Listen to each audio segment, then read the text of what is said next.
At T-Mobile, our critical mission is providing unparalleled 5G coverage for when connectivity is mission critical.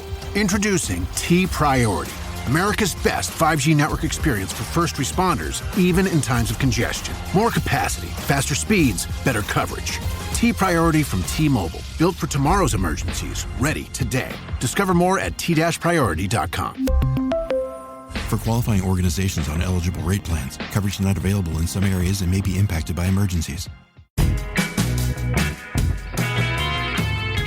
Welcome to the Ankler Podcast. This is Sean McNulty of the Wake Up Newsletter here at the Ankler here in New York City on Tuesday, November 26th. I'm joined in Los Angeles by Richard Rushfield, and Chicago by Elaine Lowe, and we're, of course, coming to you earlier in the week, as it was Richard's idea to be, quote, more like Amazon and record on Thanksgiving. That was shot down by me and Elaine. So, Richard, we've been hanging out with Andy Jassy there, the Amazon CEO, spending time together. I mean, come on, man, really? Don't come in on Thanksgiving. Don't bother coming in on Christmas. That's my That's the motto here. Motto, the famous Ankler motto. Yes, exactly right. We have kind of a two-parter today. Later on, Elaine is going to be talking to TV showrunner Robert King of The Good Wife and Elsbeth and many other series in regards to a great piece she had this week about TV writers discovering that AI has been, in fact, training itself on almost 140,000 of their scripts.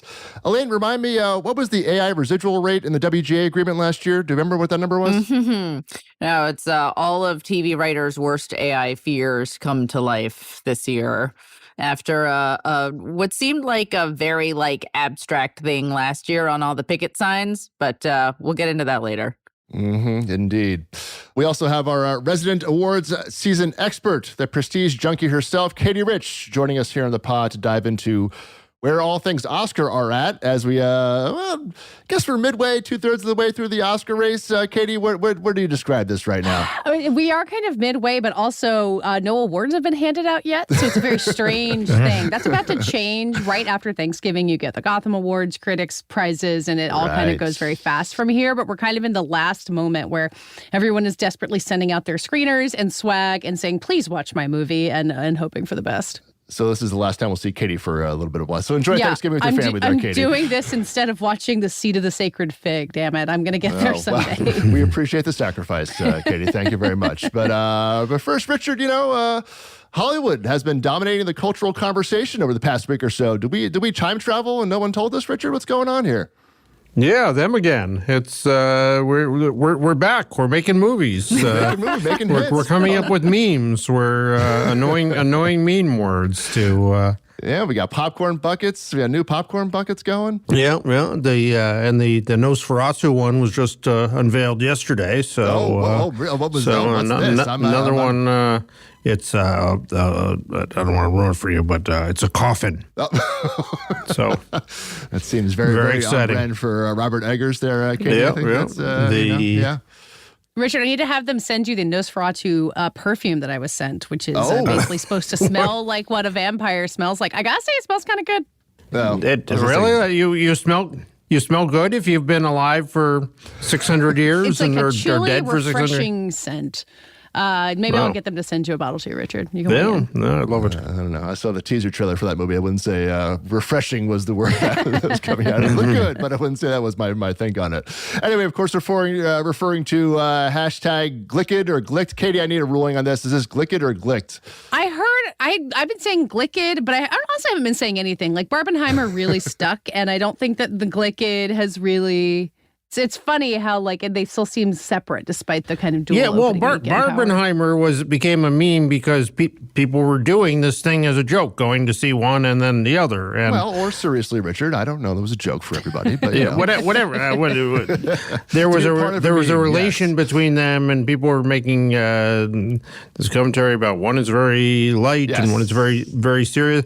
And I haven't seen any report of anyone seeing Gladiator and Wicked in one day as some sort of performance art. Five and a half hour marathon performance art. Yeah, that's a good one. Longer than Barbenheimer. The combined runtime of the movies is longer than both of those, which is wild. Yeah. So I reject this meme, and I think we need to just refer to it as a weekend where two movies opened, and we can say we can say they're both of their names.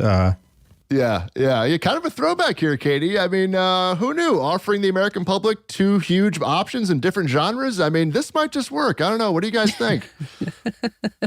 Yeah, I mean, we got Moana 2 coming around the bend for Thanksgiving weekend. Yeah. Like, the theater owners are so excited about the potential of all this. And the word of Moana 2 is that it's not as good as the original, which I've seen 1 billion times, but still seems good enough to also have a strong weekend. So look, options for people at the theaters. Who would have guessed that would be what works? And wait, don't we have like a live action Moana coming at some point? Am I wrong? I can't totally wrap my head around that. Indeed, with The Rock in it. So because Moana 2 was going to be a Disney Plus series, and then at some point Bob Iger was like, "Are you crazy?" The original made $1 billion in theaters. You're doing put this what? in theaters, which is a great idea. Like whether or not Moana 2 is as good as the original, making something a movie instead of a Disney Plus series that no one really asked for is a great move, and I hope that happens more. That was a Chapek era decision, I believe. Excuse me. Bob Iger somewhere from the clouds. He reclaimed it from. I see. He stepped down but from Mount Olympus to make things right with Moana 2. Yeah, the board was concerned. They called Bob Iger for that. Yes, exactly. So, but yeah, just, again, reinforcing Richard, it's when they step up to the plate, we're here, the turn of the decade here, Richard, can still dominate a conversation if they make the movies, and have these franchises that still... No one else has these, Richard. This isn't a streaming thing. This isn't anything. This is owned by good old traditional Hollywood, Richard. Yeah, I mean, you do big movies that people generally like. I mean, the thing about both of these movies is that they are very, classic Hollywood films. Like, I mean, Gladiator is a sword and sandal film. It's like older than that, yeah. The oldest genre there is in filmmaking, and Wicked is literally a... not a sequel or a remake or a reboot. A prequel, you could say, but it's like two IPs, right? It's a Wizard of Oz prequel, but also Wicked is its own IP with its own crazy history. Yeah, but a Hollywood musical, that's also as old as come here too. And working off the IP of the one of the classic hits of the golden age of Hollywood, to have a musical and a sword and sandal epic side by side. I mean, this could be a Weekend in 1937 or something. It's exactly. and the interest in those genres and those things when done on a big scale with real stars and real people in them remains unabated. Yeah, and I will say, and also healthy marketing budgets. Again, Hollywood will spend to get these things out there that no one else, big tech doesn't do this. Everybody, this is, the rumor on, the word on Wicked, you're looking at about $150 million of marketing, which, again, this movie just did another $16 million alone on Monday. It set the single day record for the best Monday ever in November. So that's even before the holiday weekend starts. So if you invest and have the goods, you can see a big payoff. So we shall see what the numbers. I went to the dentist today, and the woman at the check-in desk had a pink and a green highlighter next to each other, and my brain automatically went, "Oh, it's a Wicked promo," but I think it was just a pink and green highlighter. But that's a couple of Sharpies there. Exactly. But that's how it's just been everywhere. You see those two colors together, and I think Wicked might own them forever. All right, Universal got you. That's it. You're in the bag there. That's it. He's done for, Richard. I don't know. So just, to recount the script here so I have it right. Younger generations hate long movies. iPhones, of course, have made their attention spans about the same length as Richard at a Vegas breakfast buffet. We have about 4 of the biggest hits of the past 2 years. We have the 3-hour Eras Tour, a 3-hour Oppenheimer movie, a 2-hour and 45-minute Dune sequel, and a 2-hour and 40-minute Wicked movie. So, yeah, that tracks as to what the kids are into, right, Katie? Although they are posting pictures of the Wicked screen. I don't know if you've seen that prompt going around of people, the Wicked title card looks like the Wizard of Oz. It's very nice and old-fashioned, so people have been posting their picture of it, and then all of the cinephile traditionalists are like, please do not take a picture of the screen while you're in the movie theater. So, you'll be there for 2 hours and 40 minutes, but you got to post the whole way through it. That's the way that the youth see these things. I did not see any evidence of that in my screening of Wicked, I will say. All right. And I'm sorry, while we're at it, one bugaboo I've had, but please. While we've been sitting here, another it ends with us. Another not rom-com, romance. Another romantic film comes and slips in and makes $150 million domestic on a 350 globally. Yeah, wow. It's this huge hit. The release kind of got buried in gossip about the stars and the director and everything, but it helped, but yeah. It's a giant hit, just like what was that one last year? Nobody but anyone but that was the true rom-com, exactly. Yeah, Sony. Two huge picks for Sony. Yeah, I don't know why Sony isn't blowing their horn for like we're the capital of romantic filmmaking here, Tom which Robson, is keeping those genres alive here. Yeah. Again, going back to the basics of Hollywood, and every time they put out these things, there seems to be a demand for them. Yeah, and I will say, I track all the new project deals every day, in the wake up, and Hollywood has gotten that message. There are a lot more of those in the pipeline. You're going to see a lot more, of course, and I think 3 of them are from Colleen Hoover alone, but there'll be some other ones out there to increase the mix here. So I think, again, coming back to these fundamentals, and this weekend, Moana is an hour and 40 minutes, to be clear. Moana 2. So Bob Iger is no dummy. That would be a psycho move for them to make a children's film. Yeah, exactly. So just a note for people out there. So, but yeah, Richard, we've had 4 holiday movie seasons since COVID, and this 5th one finally feels like, again, just one that Hollywood used to do here. And I think that variety coming back is very important. But Katie, the public has now seen these Glicked movies. I know there was at least some lip service done for Wicked's Oscar hopes before the movie came out. Where do we sit here after the big release weekend for both of these movies, Gladiator 2 and Wicked, on the Oscar chart? I think there's the eternal belief that the Oscars, as much as they reward quality and increasingly will kind of go to the mat for these smaller films that really might not make a lot of money, but, they want to support. Everyone wants a hit in there. You always want to prove that Hollywood films are relevant, that these movies can speak to people and to awards voters. I still think Wicked has the edge there as the movie everyone can rally around, both because it's got these performances that really pop, but Denzel Washington obviously is really a big part of Gladiator, but in Wicked, you've got Ariana Grande and Cynthia Erivo, and Jonathan Bailey's not in it as much, but he's also very excellent in it. And this message of women standing up to a, spoiler alert, fascist regime. I don't know if you thought The Wizard of Oz was going to be the good guy, in which it's about the Wicked Witch. I don't know what to tell you. So it's got this theme that you can imagine people really wanting to rally behind. The question of whether escapism is what people want in this era as we wait for the second Trump administration to begin.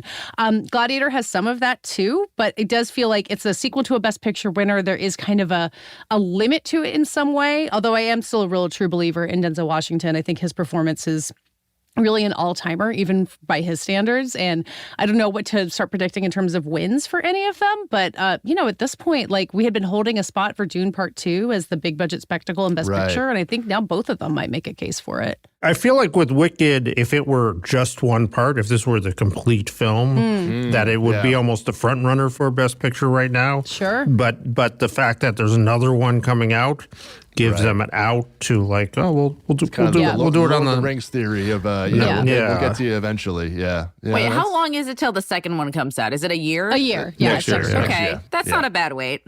Yeah, it's the Lord of the Rings format. Although the word from people who love the musical, I've never seen it, is that Act 2 is kind of bananas. So they might want to reward Act 1 while everyone is on the same page about second how acts goes. of musicals are never as good as the first act. It's true. It's always all the best songs are always before the intermission. It's about true. Yeah. Okay. All right. Well, looking ahead here, Katie, we're on the cusp, of course, of December. We still have a few picks left still to come. A Complete Unknown being probably the most anticipated, I would guess, the Bob Dylan biopic.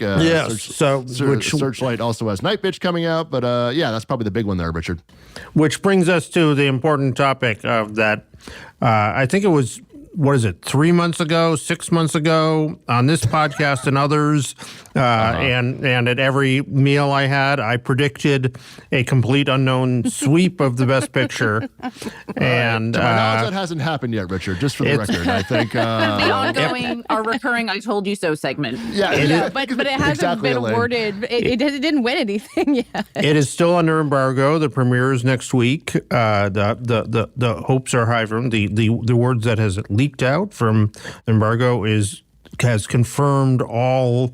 It has basically proven that I'm right, and even some snobby critics who I know are really high on this. And I think it's important that as this moves forward in the next week, and as the campaign goes on, that part of this be acknowledging that I told you so months ago. that we can Searchlight put that on their posters? Have you talked to them about this? It's the quote on the billboard. Yeah, I think the entire community should apologize to me individually and collectively for not on stage at the Oscars. I think. Yes, for not recognizing the wisdom of my prediction when I first made it. I would love to see a movie poster in a lobby with a quote on the top saying, "I told you so," as the full quote, the exclamation point. Yeah. That would be a good free idea there, Searchlight. But Katie, we still have some other films coming up in December. What's on your radar as we finish out this season? Well, there's a bunch of titles that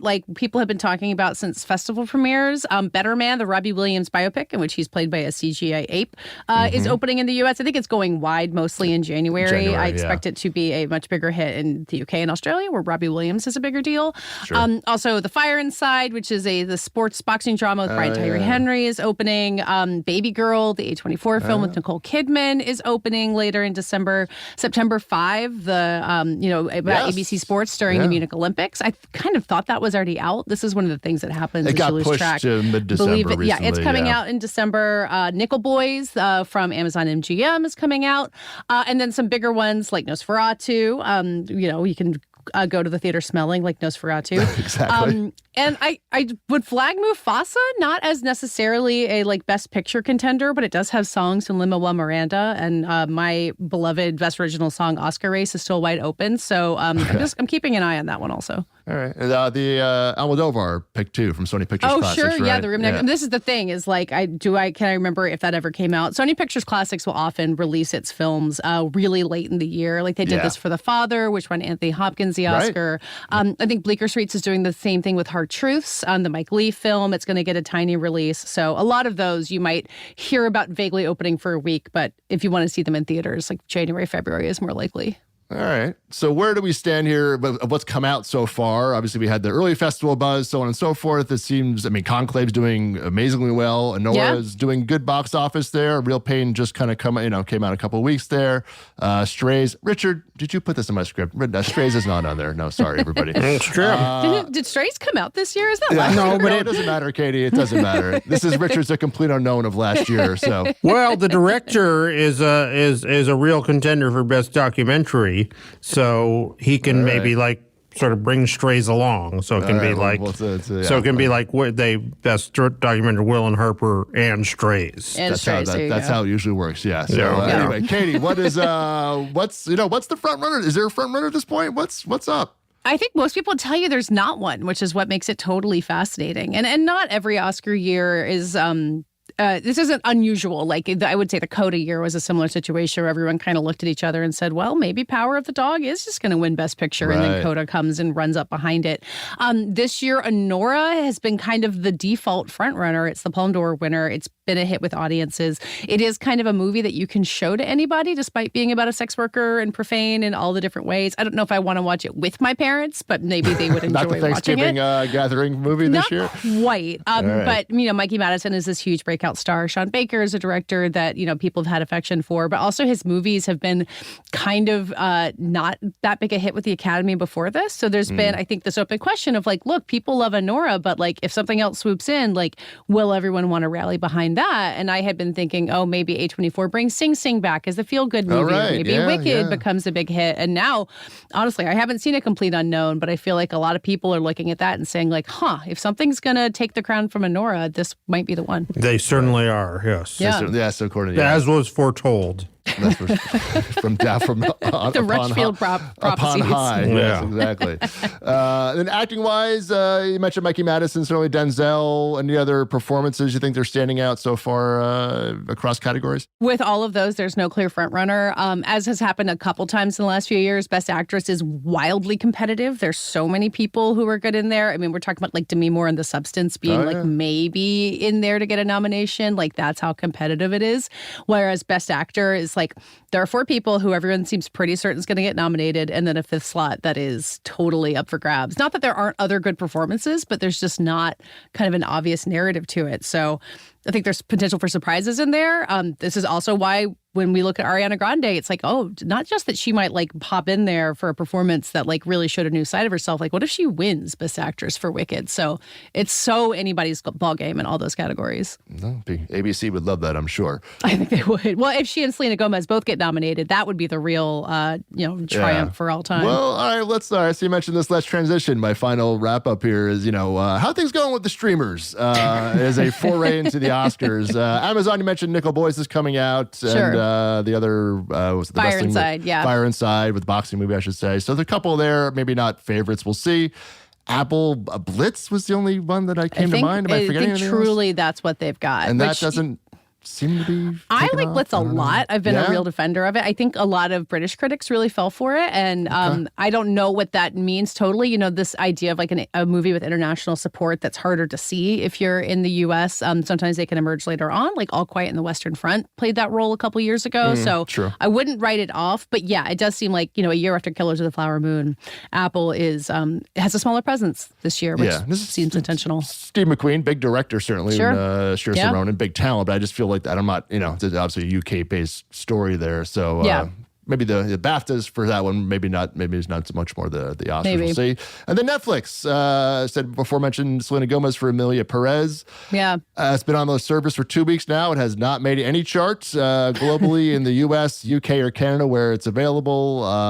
Is that the next Netflix chance this year? What's the story here? I feel like that's a common fate for Netflix Oscar hopefuls. Just looking back a couple years, like Maestro, I would imagine had a really similar role. I would imagine Power of the Dog played a similar role. Mank probably did a similar thing. Yeah.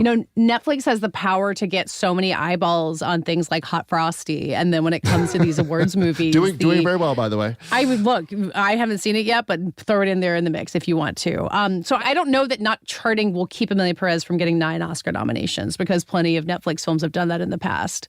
And how many Oscar noms are we expecting for Hot Frosty?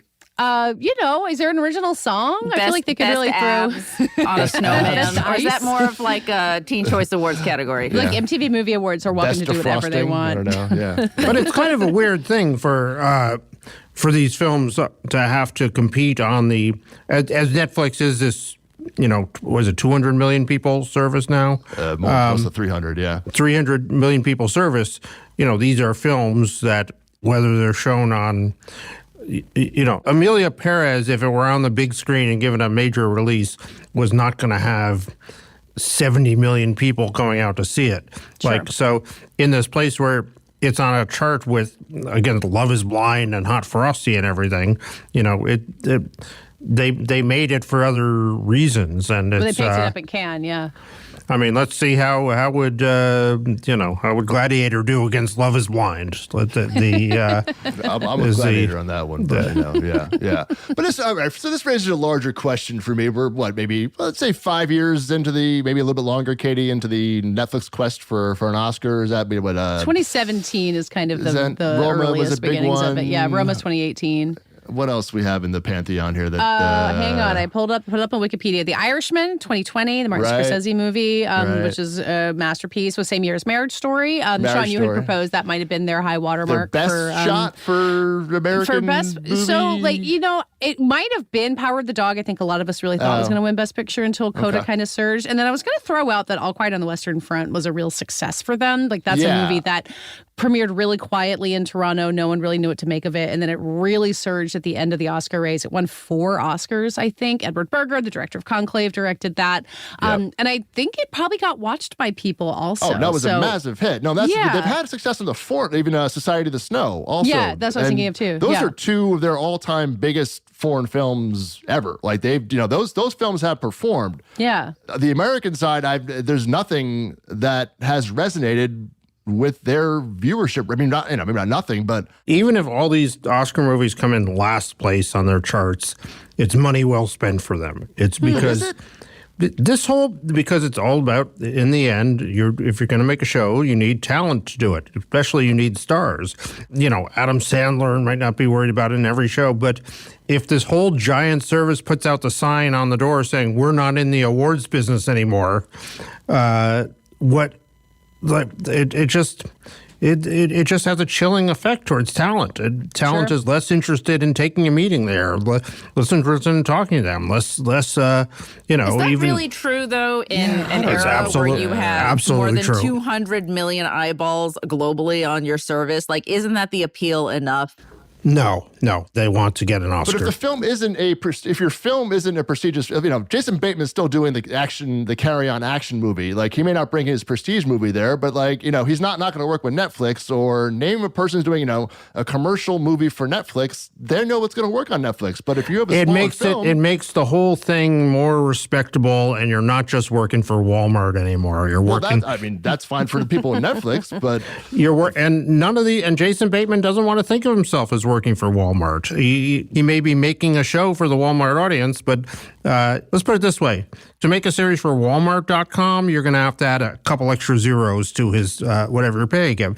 And how does that compare to just making a few little independent movies there on the side? It's the prestige of it puts a halo around the whole place that gets stars and their agents and everyone in their ecosystem and doing it. And one or two of these might break through. And if they win some awards, that's publicity there. There's not a lot of ways to get publicity for a new show or something. Well, and don't you figure that Emilia Perez, which is a really odd Oscar movie, even compared to something like Power of the Dog or The Irishman, like, it's a big swing for Netflix, but that's them investing in Selena Gomez and Zoe Saldana, who are two huge stars, who both of them are making a big prestige push with this. And if Netflix can be the people behind it, then maybe they can get Zoe Saldana to star in the next The Perfect Couple, or whatever is going to be the actual hit thing that they made. We made this movie for you, Selena. We supported you. We did everything for your campaign, and hey, we have this other thing that you might be interested in. Why come in for a chat with us? I think she still make that movie regardless of the other one, but that's my personal opinion on that. Yep. But anyway, you know what? Here's a $10 million I'm with paycheck. Sean here. Here's a $10 million paycheck, Selena. She'd be like, great, thank you. I will happily come and do your rom-com. In the end, it's all about price. And to make a movie with someone you hate costs more than to make a movie with someone you get along with, okay? Could be that way. To make a movie with a place that you feel like is beneath you, like, they'll do a movie for Chick-fil-A.com, but it's going to be back up the Brinks truck to get them to do that. I saw an ad for a Chick-fil-A original watching football the other day. And what was it? Tell us more. It was a kids animated movie, maybe. It was something extremely family oriented, like on their Christmas themed ads. And I was like, you know what? Maybe that'll work. Who knows? I heard the whole Chick-fil-A thing is they're looking for kids and family programming just to keep people on their app more often. Because during the pandemic, all foot traffic to their retail locations has obviously plummeted and apparently not recovered. Oh, well, there you go. That's one idea. Which makes a lot of sense. Makes a lot more sense than just having that out of the blue, like, hey, we're starting a Chick-fil-A branded streamer. If you live in a place with a Chick-fil-A drive-through, like, those things are always crowded and worked like a military operation. So they're succeeding in that thing, I can see at least. Just to beat away a little more on the talent question. You talk to any producer, the key to getting anything made right now, show, movie, or anything, is getting talent to attach themselves to it. Apart from the next Avengers movie, that is the thing that gets you to a green light. It's a risk aversion play, yeah. And it's very hard. And those people are, because that's the only thing, those people are exceptionally in demand. And getting that meeting with them, talking to them, getting that conversation goes a lot easier if you just made a movie with them, they had a great experience, if you treated them well. Because, it's not just like, will they make a movie for you? For money, they've got 10 movies that they got to choose which of the 10 that they're going to do. It's not just the highest bidder gets them for their next slot. All right. Well, I'll put one other controversial or new idea out there, Katie. So if no one's really, look, these aren't succeeding on the platform. I understand. Yes. Okay. Well, it's better than, whatever it might be. What's the harm in going a proper theatrical release first? If your subscribership is clearly telling you the vast majority of them are saying, we're not that into this stuff, why not appease, to Richard's point, appease those filmmakers and talent with a proper run in theaters for 4 to 6 weeks before they come to Netflix, which lo and behold might help that movie on Netflix. I mean, that part is a little bit beyond me of like, why not do that anymore? I get it for the big tent poles of, hey, we want. I'll tell you their answer to that. Okay, we don't do theatrical. Yeah, exactly. Because that's not the business we're in. Yeah, well, they're in the business. Well, they're in the business of pleasing their viewers, and these films, on the whole, are not. If you're saying on the bang for your buck here, what do our viewers want? They're telling you we don't really want these things on the whole. So, on the whole, what's on the whole though? There's a million little. Richard, there's there's a million little segments. There's a million demographics. You're programming up and down. They have how many clusters, taste clusters, whatever they call it, have they identified? There's more taste clusters for Hot Frosty than there is for anything else. And this is, I mean, what is their budget for their entire prestige division? Like $100 million, maybe? Well, Maestro cost 80, so I don't think that was last year. I don't think they financed anything quite that expensive. Yeah, I don't think they. It's been a little different. Yeah. So say it's $100 million out of what's their total? What's their total production budget? Spend, I don't know, but you're talking a couple $billion. I mean, this is a small slice of their total budget. It gets some publicity, it gets some goodwill with talent. It gets good movies seen, probably still by more people than they would if they were coming out from roadside attractions. And one of these might just win the Oscar one day. It could happen. So I mean, there's so many things on all these services I mean. How much do they spend on Jake Paul beating up an old man? Like what's the? Yeah, how many people watch that? According to them, over 65 I mean, million. good for them, but that paid off for them on a viewership basis. But either way, the math is the math. It's for Netflix to decide. But I do think that going theatrical, Katie, the argument against that with the viewership telling it that I know they don't do theatrical. It's getting more and more absurd, especially after Rian Johnson pulled off getting Glass Onion actually put into theaters and to make a decent amount of money, but it was only there for a week. And I assume that they have been breaking their backs to get other filmmakers not to demand the same thing. But of course they all want that. I mean, the whole mess about Wolves and Apple and John Watts basically not working with Apple anymore. Yeah, telling them he's done. I mean, that was a slightly weird, different situation, but you can tell these filmmakers, they want to be John Chu and have a big theatrical hit. That's how you move up in the world. But the other part of this is Wolves and Wolves and Amelia Perez were never going to be Wicked. No, of course. They could have spent the entire Netflix budget marketing them, and they still weren't going to be Wicked. No, but you also Rian Johnson doesn't get to become Rian Johnson. He doesn't get to direct a Star Wars unless he has movies that play in theaters The Brothers Bloom, and that's how you. And John Chu wouldn't be in the position he was in if it wasn't for Crazy Rich Asians, right? The theatrical release is what makes you. Jacques Audiard, I think, is getting a big boost as this kind of French director. He made this film, The Sisters Brothers, that I love that nobody saw. So he's obviously getting more visibility from that. But you see why the talent would want the theatrical release and why for Netflix it would be a line item. It wouldn't be a big deal at all. On these kinds of movies, exactly. Yeah. If it goes well, it's there's nothing like a success of a theatrical release. Going well isn't the fate of most small to mid-budget movies that get released. Back to your point, Rich, you don't know till you try. So anyway, they'll see. We'll ask Red One, I guess, how the mixed streaming and theatrical format works. Don't get me started on Red One. But anyway, Katie, a pleasure as always. Thank you for all the insight for the front lines. We'll, of course, have you back once all those December movies have hit to finally get the lay of the land here. Do you want to stay on for a quick pop quiz? Do you have a little more energy in you before season starts? Yeah, as long as you invite me back. Katie's going to demolish us all at a pop quiz. No, we can't have her on here for the pop quizzes. You knew how to get me to stay on mic. This is not Oscar related, so that you guys have a chance at this. So we're going back to the 90s, Richard. I know you're living in that era a little bit right now, so your mind's probably fresh on this as anybody here. So obviously Disney has owned the Thanksgiving weekend. I think I only checked back to the 90s on this. I didn't check the 2000s and 2010s, but I'm pretty sure they've owned it then too. But the 90s is when they first started, I think, at least as far as I can tell. So what was the movie that kicked off Disney's domination of owning the the Thanksgiving slot? Richard. Toy Story.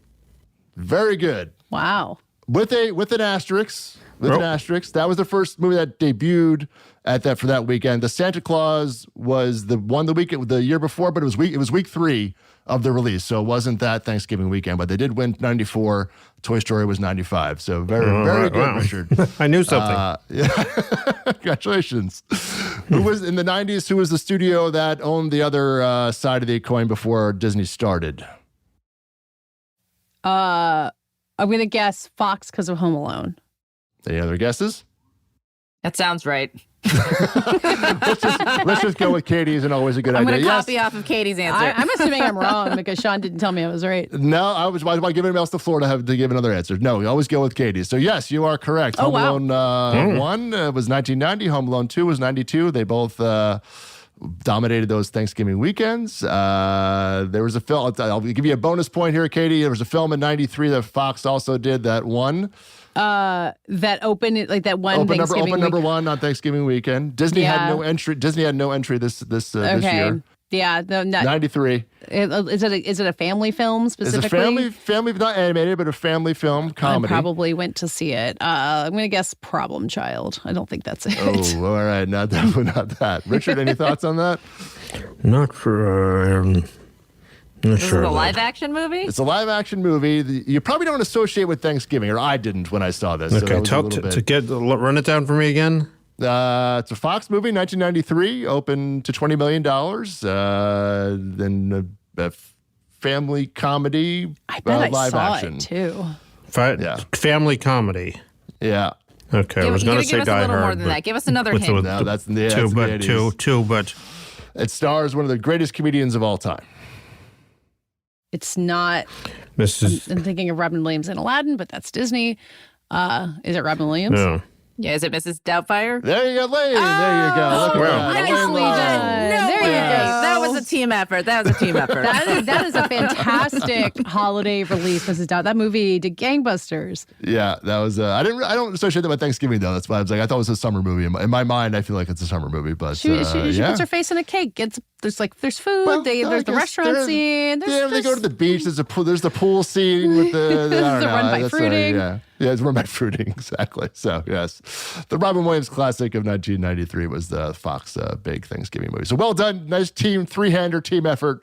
Well done, everybody. We're going to come back in just a moment with TV showrunner Robert King to join the pod for a look at how Hollywood's TV writing community is reacting to the new AI database that came to light over the past week that I think put the WhatsApp chat groups into overdrive. Elaine will give us the scoop on that when we return in a moment. You've maxed out your 401k, you're contributing to an IRA, and making some other investments. You're ahead of the game and doing well. But where do you go from here? The same old story can only get you so far. If you want a new take from a new type of financial professional, we invite you to get a fresh perspective beside an agent with the backing of New York Life. Insurance, investments, retirement, and more. Visit NYL.com to learn more. Investments are offered through registered representatives of NyLife Securities, LLC. Member FINRA SIPC, a New York Life company. Hi, I'm Ashley Collins, and I write the Dealmakers newsletter for The Ankler. Dealmakers guides readers through the intricate workings of lawyers, agents, and bankers, with insights exclusive to The Ankler covering the fast-changing state of deals, film finance, M&A, and the new frontier of AI law. I also interview some of the biggest names behind the industry's headlines, the people moving the entertainment industry forward, one DocuSign at a time. Dealmakers comes out every other Tuesday as part of a paid subscription to The Ankler.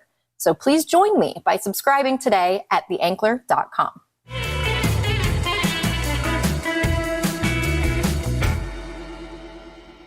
All right, so Elaine, you had a serious business column. I'm just going to read the headline. I think this is just provocative enough.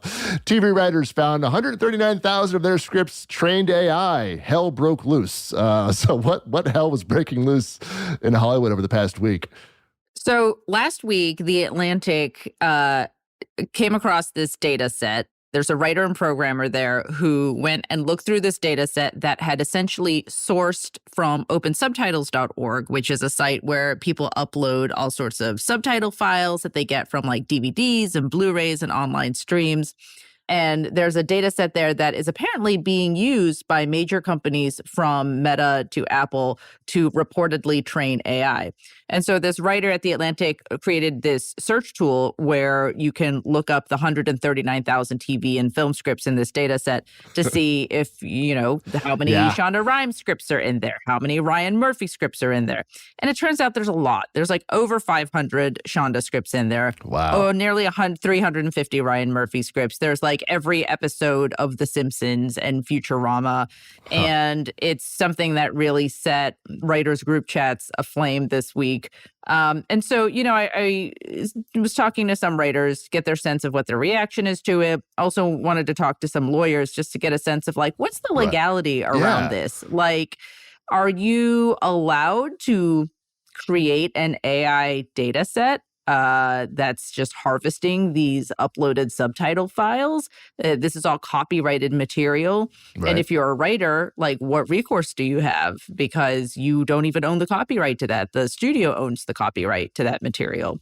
So got a lot of interesting perspectives. A lot of it is still up in the air, still working its way through the legal system, essentially, especially as we saw Sarah Silverman and a bunch of other artists and authors sue OpenAI last year over this, basically, of like having their works used in these AI trainings. And so, yeah, it's still working its way through the legal system, but managed to find, some answers here and there if you go ahead and read the piece. All right. Well, it's a very, very good read. Recommended. Check that out over at The Ankler. And Elaine had a good sit down, good chat with The Good Wife co-creator Robert King. So let's go to that now. So, Robert, when you first heard about these 139,000 scripts that were being used for AI training by a lot of these big tech companies, what was your first reaction? It personalized it, because I've been following a lot of what was going on with generative AI and large language models. And there's something very galling about it. As someone who grew up in what is now Silicon Valley, and you're very aware of how tech kind of took over geography, but then to have it take over your literature and what you're writing and the books you're reading and the newspapers you're reading, just kind of feels galling. I don't think, because I read some of the other people were a little more emotional. Like, I work day and night. I spent 10 years on it. Yeah, but I mean, even if you didn't, there's something very offensive of someone just walking into your house and checking into your computer and grabbing everything and saying it's for the better good of training. I'm putting that in air quotes, for our thing we want to get put on the stock market and get billions of dollars for. So The Atlantic had reached out to some of these big tech companies that are using this data set. And now they're not using them to write TV or movie scripts. Apple reportedly told The Atlantic that they are using it just for research on a small scale for one of their large language models. What's your reaction to that if the output isn't necessarily an analog creative output? I'm someone who hates being scammed, going on, I don't go onto used car lots. I just don't like how computer personification is being used as a way to take. That training is being used as this word for computers. The excuse in the New York Times lawsuit is there's memorization or hallucination, as if these computers are people. And this personification is being used, I think, to scam, to kind of basically grab things that they don't have to ask permission for or forgiveness. They just grab it and use it.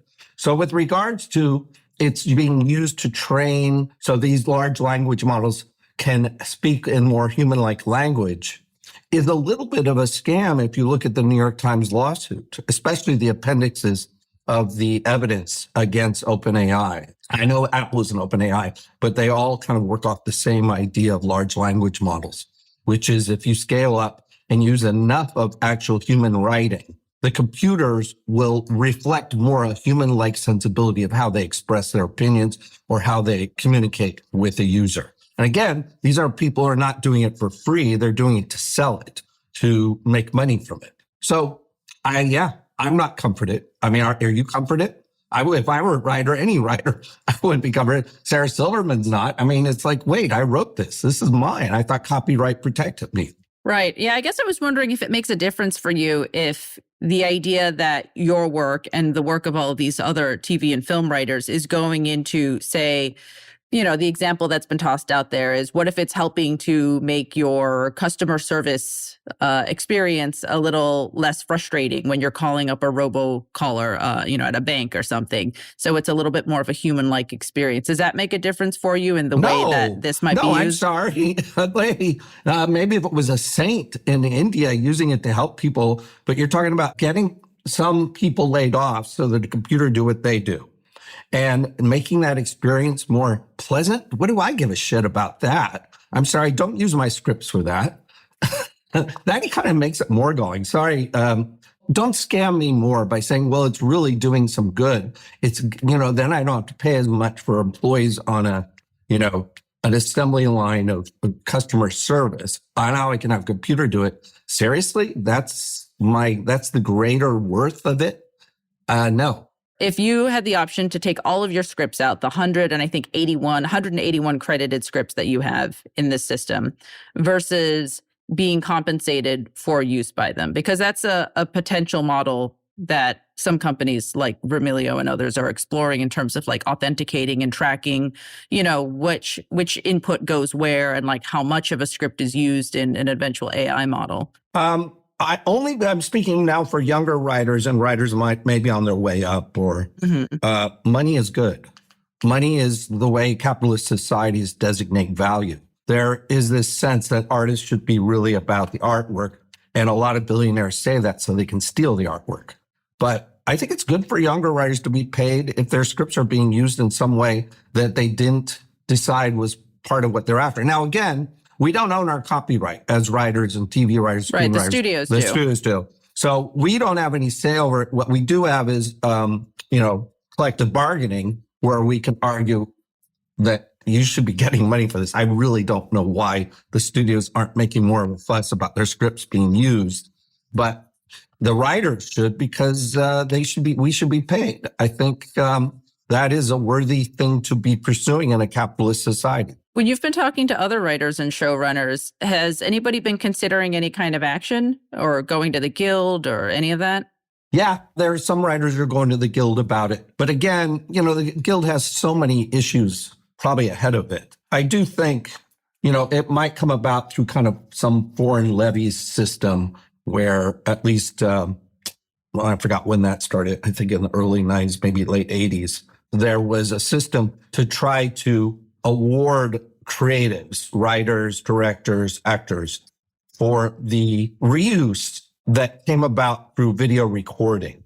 And so foreign levies was a way they shoved all this money at the guild. Not a lot per writer, but a lot overall that came about through that to show that exploitation had to be connected to some value, some financial value. So it sounds like a compensation model, like some kind of residuals or royalties, would sound fair, like assuming that you can't pull back all of these hundreds and thousands of scripts at this point. Yeah, but my worry is, if you follow the New York Times versus OpenAI's suit, part of it is that you can search with OpenAI in a way that actually regurgitates articles, like almost wholesale. There's an argument in court whether the questions were geared to have those articles regurgitated through OpenAI. And the question is, if you, and take mine, Good Wife, if anybody came along and I said, I want to do Good Wife, but all with neo-Nazis, and they put that into an OpenAI to help them, or in this case, Apple, how much are they going to be using scripts? And because the research is refined and kind of focusing in specifically on something that is most worrisome to me, will it help regurgitate the use of our scripts into something? So it's not a grand melting pot where our scripts just swallowed up into the great void of all the information they get, the large language model that grabs everything. That can be defined based on the questions of the people using that system, that model. A user saying, I want to cross Good Wife with Godfather. I want to cross Brain Dead, which I don't know why they would, Brain Dead with the current political actors.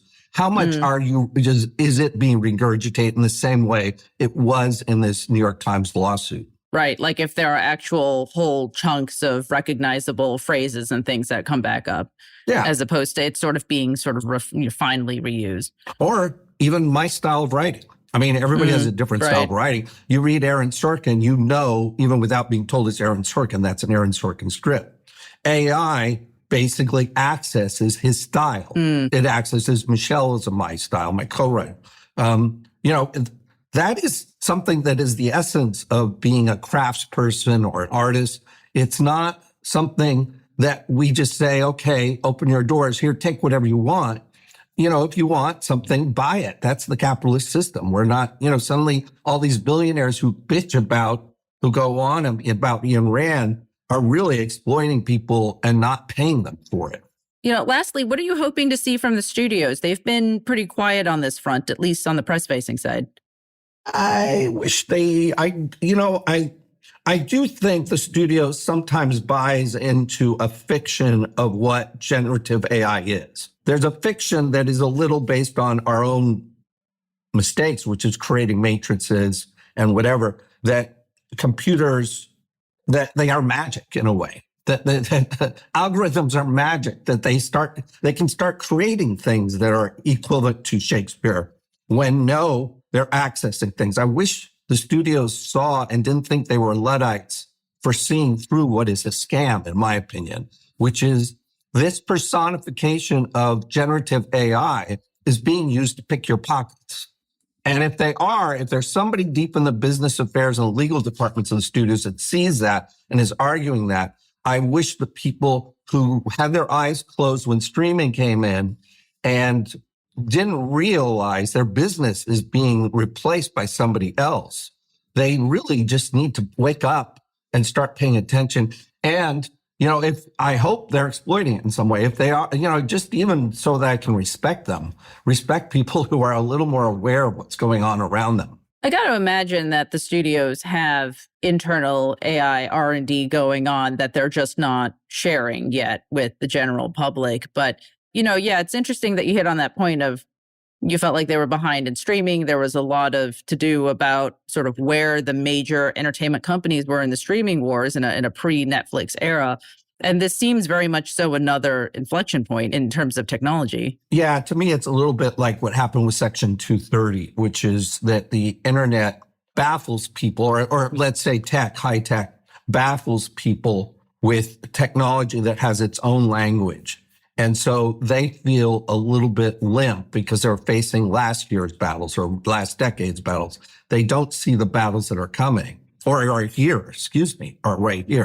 And so a last quote I saw about this was Bob Iger. I think it was during the strike or just before it, about their legal departments are looking into this. So my guess is either they looked into it and realized the money that could be gained from it is so small, it's not worthy. The problem I think I would face if I were them is look at what would happen if you got sued for your tentpole picture that year, because the writers involved with that tentpole used some generative AI, and that generative AI truly did access somebody's script. So in Discovery, I think you probably saw with the New York Times article that OpenAI just kind of buried some evidence of their own because they didn't want to be seen in court. Discovery is a danger for everyone involved because if you have access to another script, and you show that connection, that makes your lawsuit much more damning to them. And with these tentpoles, there is so much money against them, it makes no sense to allow OpenAI anywhere near them